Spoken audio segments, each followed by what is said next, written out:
International social media Patel Prahlad भाई। और यार चैनल को सब्सक्राइब भी कर लो, 1 सेकंड लगेगा ना। ज्ञान का कंटेंट हम आपके लिए लेके आते हैं, लेकिन आपको बता दूं कि ये जो खबर है ये बहुत ही ज़्यादा चौंकाने वाली है और ये भारत की असलियत आपको बयां करती है कि एक्चुअली में देख लो ये है भारत, है ना। तो कैसा है भारत, चलिए बात करते हैं। 100 करोड़ भारतीयों के पास पैसा नहीं है। Yes, they don't have any. एक रिपोर्ट में दावा किया गया है कि 100 crore Indians they don't have any money to spend. अब हमारी 150 करोड़ के करीब पॉपुलेशन है। 140 150 करोड़ के मान ली, चलो 140 ही मान रहा है अभी, ठीक है, क्योंकि भाई सेंसस हुआ नहीं, पता नहीं कब होगा। तो यहां बता रही है कि बहुत ही छोटा ग्रुप जो है वो स्पेंड कर रहा है 14 करोड़ के आसपास। 13 से 14 करोड़ लोग, यही कंज्यूमिंग क्लास है। यानी कि जो भी आप स्टार्टअप देखते हो ना, शार्क टैंक पे बड़े बड़े लोग, वो यही लोग खरीद रहे हैं। बस 13 से 14 करोड़ लोग, जो वेंचर कैपिटल फर्म ने रिपोर्ट किया है, बस इतने, बस इतने, दैट्स इट। 126 करोड़ का कोई अता पता नहीं है। तो सिर्फ इतने करोड़ लोग स्पेंड कर रहे हैं। उनके पास इनफ डिस्पोजेबल इनकम है ताकि वो और भी चीजें खरीद सके। जैसे जब आपके पास पैसा आता है तब सबसे पहले आप अपनी जरूरत की चीजें पूरी करते हैं। वो क्या होती है? खाना, ठीक ठाक खाना आपको मिल रहा है, राशन पानी आ रहा है, आप ठीक घर में रह रहे हो, आपके पास काम करने के लिए एक 2 व्हीलर है, तो बेसिक नीड्स है, ठीक है ना। बच्चा है तो उसकी फीस भर पा रहे हो। उसके बाद आती है आपकी और नीड्स, डिस्क्रिशनरी नीड्स, जो आप अपने हिसाब से, जब आपके पास पैसा बच रहा है तो आप मूवी देखना हो गया, हॉलीडे पे जाना हो गया। तो बता रहे हैं कि ऐसे जो ग्रुप है ना, वो सिर्फ 13 से 14 ही करोड़ लोग हैं जिनके पास इतना पैसा बच जाता है कि वो और भी चीजों पे स्पेंड करते हैं। और यही स्टार्टअप्स के मेन फोकस है। अब 13 से 14 करोड़ लोग एक बड़ा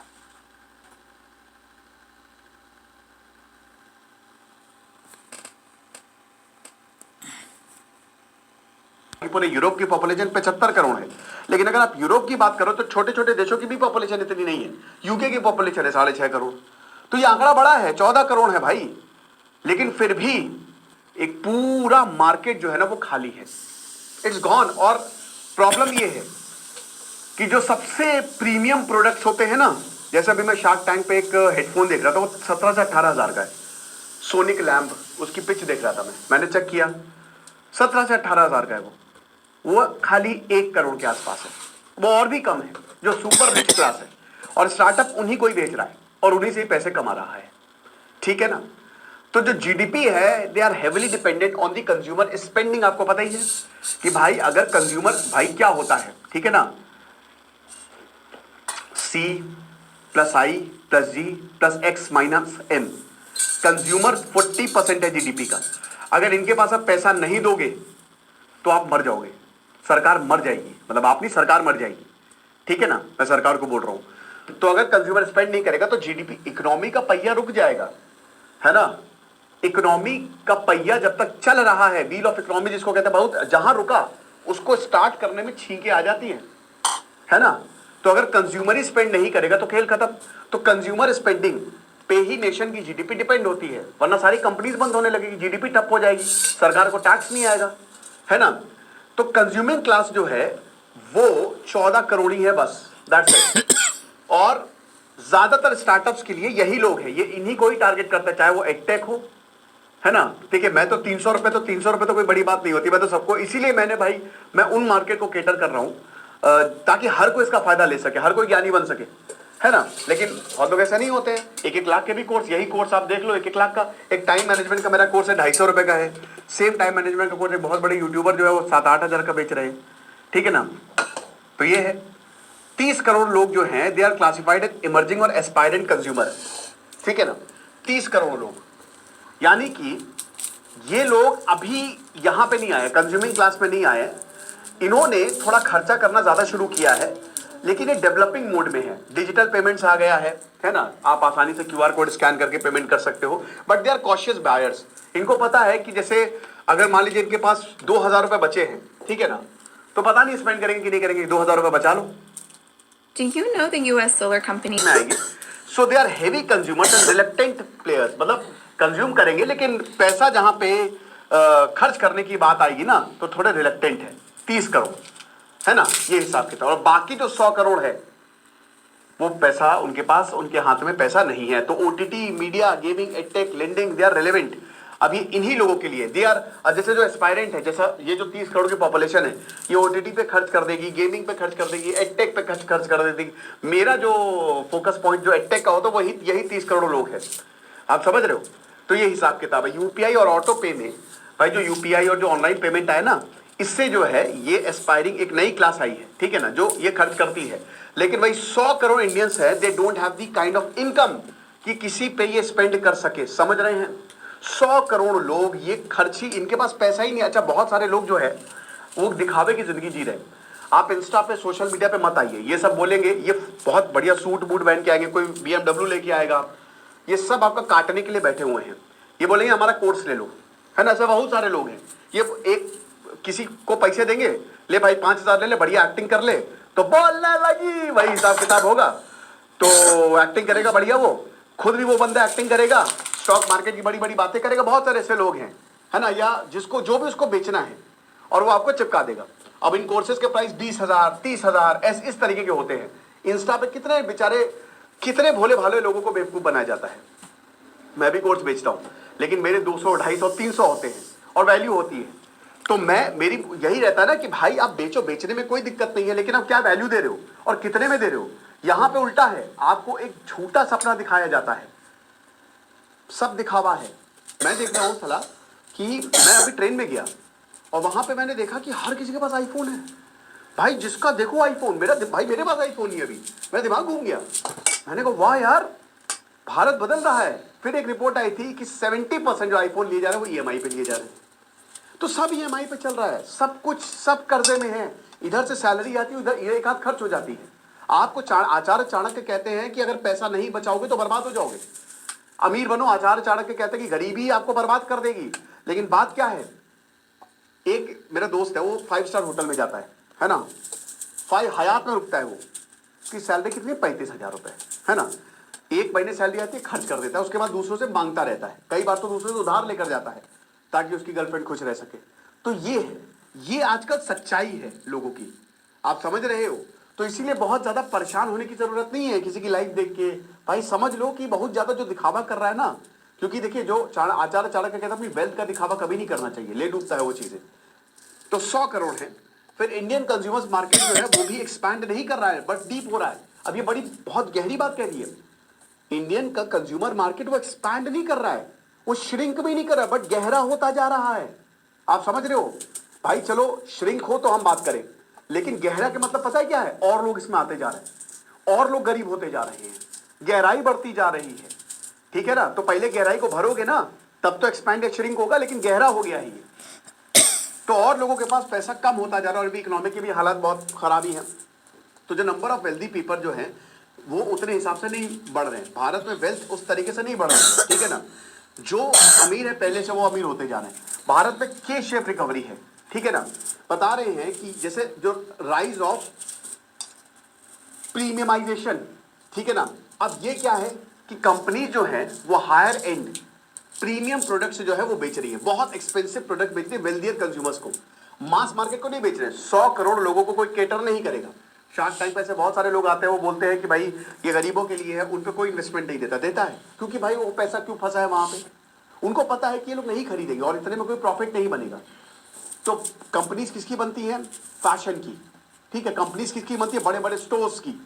कंपनीज किसकी बनती है? एडटेक, जो कि लाखों रुपए के कोर्स बेच रहे हैं, उनकी कंपनी बनती है। बाद में बबल फटता है, सब नीचे आ जाते हैं, सब बर्बाद होते हैं, है ना। क्योंकि आपको बेचना किसको है? आपको इन्हीं अमीरों को तो बेचना है। डियोर का बैग, ओहो, मुझे फर्क नहीं पड़ता, डियोर का बैग लेके सदर घूम रहे थे महाकुंभ में। एक और है ना कि भैया सबसे दूर हो, फोन से दूर हो, डियोर का बैग लेके हो। ये 1-1 लाख का बैग है। जो अभी इंडिया पाकिस्तान का मैच हुआ था उसमें हार्दिक पांड्या की जो घड़ी थी वो 7.5 करोड़ की है। अब देखिए चाणक्य कहते हैं बहुत अच्छी बात, जम के कमाओ, इतना कमाओ मजा आ जाए, कमाओ और खूब स्पेंड करो, इसमें कोई भी दिक्कत नहीं है। जो आपको ये बोलता मत कमाओ वो भिखारी है, समझ रहे हो? उसकी मानसिकता भिखारियों वाली है। तो कमाओ, जबरदस्त कमाओ, ठीक है, लेकिन एक एथिकल रह के कमाओ। दूसरा भाई कमाओ और पैसा रुकना चाहिए, saving with art of saving होनी चाहिए। तो जो वेल्दियर है वो तो बहुत इन्हीं लोगों को ही जो है वो प्रीमियम प्रोडक्ट जो है वो बेचे जाते हैं, बाकी 100 करोड़। और हम कहते हैं कि भारत डेवलप क्यों नहीं हो रहा है, तो भाई उसका भी बहुत बड़ा कारण ये है क्योंकि आप इस मार्केट को केटर ही नहीं कर रहे हो। आप जो भी प्रोडक्ट निकाल रहे हो वो तो खाली अमीरों के लिए निकाल रहे हो, गरीबों का क्या? जब तक आप उनको ये सब चीजें नहीं दोगे कम प्राइस में तो कैसे होगा ये? ठीक है, इसीलिए हमारे प्राइस बहुत लो रहते हैं और बहुत अच्छी क्वालिटी रहती है। तो ट्रेंड काफी, क्योंकि जो लग्जरी होम्स, अब देखिए लग्जरी होम्स की बात करते हैं, मुझे समझ में नहीं आता यार, बायर्स है नहीं, ये कहाँ प्रॉपर्टी के प्राइस जा रहे हैं? किधर, मैं एलडी में रहता हूँ दोस्तों, यहाँ के प्रॉपर्टी के प्राइस पिछले 2 साल में 5,000 स्क्वायर फीट से सीधा 8-9 हजार चले गए हैं। आप समझ रहे हो? और लोग क्या वैल्यूएशन लगा रहे हैं। एक प्रॉपर्टी डीलर बोलता है कि सर 10,000 है, ये 2,000 स्क्वायर फीट का जो मकान है ये आपको 2.5 करोड़ का मिलेगा। मैंने कहा भाई 2.5 करोड़ नहीं, तुम 5 करोड़ बोलो, 2.5 करोड़ कम हो गए इसके, तुम 5 या 10 करोड़ बोलो। बोला अरे सर मजाक, मैंने कहा मजाक तुम बन रहे हो भाई, शुरुआत तुमने की है, कुछ भी वैल्यूएशन लगा रहे हो, कुछ भी वैल्यूएशन वो, और वही मकान जो है वो 2-3 साल तक पड़ा रहेगा। आप नोएडा गाजियाबाद में फ्लैट लेने जाओ, ठीक है, नोएडा में चलो फ्लैट लेने या दिल्ली में फ्लैट लेने जाओ, वो जो मकान मालिक है वो इतना मूर्ख होता है, वो 25,000 रुपए मान लो महीना जो है वो तुमसे किराया ले रहा है। अब तुम उससे बोलोगे कि भाई 23 में कर दो, वो 2,000 के पीछे तुमको फ्लैट नहीं देगा, वो 4 महीने तक फ्लैट खाली रहेगा। यानी कि वो अपना इतना बड़ा लॉस कर रहा है 2-2 हजार बचाने के चक्कर में, ठीक है ना। वो इतना पैसा बैंक में रख दे तो उससे ज्यादा इंटरेस्ट आ जाए, ये तो दिमाग खराब। तो यही हो रहा है भाई, जबरदस्ती आर्टिफिशियल वैल्यूएशन। अब आप देख रहे हो स्टॉक मार्केट में क्या हो रहा है, ब्लड बात हो रहा है, मार्केट उठ ही नहीं पा रही है। इसका एक बहुत बड़ा कारण है ओवर वैल्यूड स्टॉक्स। अब सब अपनी औकात पे आ रहे हैं, तो जो प्रीमियम स्मार्टफोन्स हैं, इनफैक्ट बजट फ्रेंडली ऑप्शंस भी है, वो तो बूम कर रही है, वो बूम कर रही है। 100 करोड़ लोगों के पास पैसा नहीं है, तो इतना पैसा आ कहां से रहा है? वही 13-14 करोड़ लोग पैसा दे रहे हैं, और वो अच्छा खासा पैसा दे रहे हैं, ठीक है ना। अब अफोर्डेबल हाउसिंग जो है वो 40% से 5 साल में वो 18% पे आ गई है। आप नहीं खरीद सकते 60-70 लाख के घर, अब आपको अच्छी जगह पे नहीं मिलने वाले हैं। बहुत ज्यादा प्रॉपर्टी के दाम बढ़ गए हैं यार, और खरीद नहीं रहा है। इसमें बहुत कम जो जेन्युइन बायर्स है वो बहुत कम होते हैं। और ये मकान जो है ना 1-1.5 करोड़ के ऊपर के, ये 1-2 साल पड़े रहते हैं। एक मुझे बड़ा मकान पसंद था, बहुत पसंद था मुझे मकान, ठीक है, मैंने सोचा कि चलो ईएमआई थोड़ा लोन लेके, वो 2.5 करोड़ का था, और वो बंदा आया नहीं 2 करोड़ पे, उसकी एक्चुअल वैल्यूएशन 2 करोड़ थी। वो 3 साल तक पड़ा रहा, 3 साल तक पड़ा, उसको किसी ने नहीं खरीदा। यही होता है, ठीक है ना। तो फाइंडिंग जो है वो बताती है कि भाई ये के शेप रिकवरी, के शेप क्या होती है? के शेप एक तो बहुत ऊपर जाएगा एक क्लास, और दूसरी क्लास नीचे जाएगी, इसको कहते हैं के शेप रिकवरी। इकोनॉमिक रिसेशन के बाद, कोविड के बाद क्या हुआ? एक क्लास तो rich, warning don't, and poor are getting poorer. तो ये चीज है। तो परचेजिंग पावर जो है वो गरीबों के पास है नहीं। टॉप 10% इंडिया के पास इस समय 57.7% नेशनल इनकम है। आधी इनकम खाली 10% के पास है, 90% के पास कुछ नहीं है। हालांकि यही 34% आज इनके पास 57.7% है, और बॉटम के पास 22.2% के से सीधा 15% पे आ गई है, जो बॉटम आपके 80% के करीब है, राइट। तो ये चीज है। तो जो करंट कंजप्शन स्लो डाउन है, ये फाइनेंशियल सेविंग बढ़ नहीं रही। मैंने क्या बताया? ईएमआई तुमसे उधार, मतलब ईएमआई हो गया है, ठीक है। आजकल हालात ऐसे हो गए हैं कि मतलब देखिए, आप या तो आपकी सैलरी हो 1.5 से 2 लाख रुपए, तब तो अलग बात है ना। मतलब जैसे मान लीजिए आपके पास 2 लाख रुपए सैलरी, 1 लाख आपका खर्चा है ईएमआई को लेके, और 1 लाख बच रहा है। 50 आपकी सैलरी का 30% तो आपको बचाना ही बचाना हर हाल में। आचार्य के बोलते हैं कि पैसा सेविंग इज इंपॉर्टेंट। वही अमीर बनते हैं जो सेव करते हैं, समझ रहे हैं। तो फाइनेंशियल सेविंग बढ़ रही है और कर्ज बढ़ता जा रहा है मेजॉरिटी ऑफ इंडियंस का। अब आरबीआई ने, मैंने बताया था कि जो micro sector, micro lending sector है, वो बहुत बड़े खतरे में है।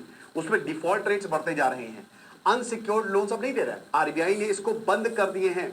इसकी वजह से अनसिक्योर्ड लोन तड़ातड़, जो भी आ रहा है लोन दे दो, कुत्ता भी आ रहा है उसको भी लोन दे दो, बेटा बिस्किट खा लेना, ले पार्ले जी के लिए 5 रुपए का लोन ले जाओ। तो कोविड के बाद ऐसे बहुत सारे अनसिक्योर्ड लोन, चाइना ने लोन देने शुरू कर दिए, चाइनीज ऐप ने, लेकिन वो वापस नहीं आए। तो अब इससे, अब आरबीआई ने स्ट्रिक्टनेस, अब वो सीधा मार्केट धड़ाम। अब जो पैसा आ रहा था कोविड के बाद, भाई कोविड से पहले, कोविड के दौरान ऑनलाइन बिजनेस बहुत बढ़ेगा, ठीक है ना, क्योंकि बहुत सारे ऑप्शंस आ गए, लेकिन अब सब अपनी औकात पे आ रहे हैं। तो जो इमर्जिंग कंज्यूमर ग्रुप है, दे रिलाइड ऑन बोरोइंग, समझ रहे हो भाई। एक तो कंज्यूमर ग्रुप है, उनको, उनके पास खानदानी पैसा है या पैसा अच्छा कमा रहे हैं। एक है इमर्जिंग, और ये इमर्जिंग क्या कर रहा है भाई? सोशल मीडिया पे आईफोन देख रहा है तो उसको भी आईफोन चाहिए, तो लो भैया क्रेडिट कार्ड हमने बनवा लिया फ्री में, और उससे हम आईफोन खरीदेंगे। और अब देखते हैं चार्ज लगेगा, पैसा लगेगा, तो ये चीज़ है। तो लॉन्ग टर्म चैलेंज बहुत बड़ा है। मिडिल क्लास जो है वो की ड्राइवर रहा है इकोनॉमी का, और वो श्रिंक हो रहा है। इस बार अच्छी बात है, निर्मला सीतारमण जी ने टैक्स स्लैब बढ़ाए हैं, लेकिन आपको हाथों में पैसा देना पड़ेगा। और मैं जेन्युइनली बताता हूं कि स्टार्टअप्स को बहुत ज़्यादा मदद करिए, स्पेशली अगर कोई सोशल सर्विस, जैसे हमको तो सरकार को बड़ी मदद करनी चाहिए, कोई सोशल सर्विस कर रहा है तो उसको तो आप बिल्कुल मदद करिए, ठीक है ना। अगर कोई इतने बड़े मार्केट को या गरीबों को केटर कर रहा है, इन 100 करोड़ लोगों को जो भी केटर करेगा उनको तो आप अलग से अगर आप इंसेंटिव देंगे तो चीज़ें बेहतर हो जाएंगी। तो अब रिपोर्ट है मार्शल्स इन्वेस्टमेंट की, वो बताती है कि जो 50% है इंडिया का टैक्स पेइंग पॉपुलेशन, उसकी कोई वेज ग्रोथ हुई नहीं है। तो मैंने आपको बताया भी था कि वेज ग्रोथ नहीं बढ़ी है, कंपनीज का प्रॉफिट बढ़ गया है, लेकिन सैलरी किसी ने नहीं बढ़ाई है। अब इन्फ्लेशन की बात करें तो इनकी इनकम जो है वो आधी हो गई है, यानी कि जो मिडिल क्लास पहले कमाते थे वो अब नहीं कमा रहे हैं। तो ये हिसाब किताब है। तो अगर सब चीज़ें आप देखो तो ये बताता है कि दिक्कत बहुत ज़्यादा है। और ये बताते हैं कि जो वाइट कॉलर जॉब्स है वो भी अब कम होती जा रही है। भाई देखिए, जॉब कट हो रही है, एलॉन मस्क भैया जॉब काट रहे हैं, वहाँ पे सरकारी जॉब जो है वो कट हो रहे हैं, ये भी बात बिल्कुल सही है। AI ड्रिवन सिस्टम धीमे धीमे क्लरिकल और सेक्रेटेरियल रोल्स को रिप्लेस करते जा रहे हैं, और ये रिप्लेस कर देगा, AI जॉब काटेगा। सरकार में भी आर्टिफिशियल इंटेलिजेंस बहुत कम आने वाला है, बहुत जल्दी आने वाला है। सुपरवाइजरी जॉब के लिए भी AI आ जाएगा। तो फिर इन लोगों का क्या होगा? अगर आपके पास स्किल नहीं है, रिक्वायर्ड स्किल नहीं है, ठीक है, तो आप गए, समझे, तो अपग्रेड करने का टाइम आ गया है। तो AI का इम्पैक्ट इकोनॉमिक सर्वे ने भी वार्न किया था कि बहुत ज्यादा होने वाला है। तो बैलेंस्ड अप्रोच की जरूरत है। सरकार, प्राइवेट सेक्टर और एकेडमिक को बता रहे ना कि कोलैबोरेट करना चाहिए, तब जाके चीजें बेहतर होंगी। बाकी जो भी होगा हम बताएंगे। और ये सब चीजें हमने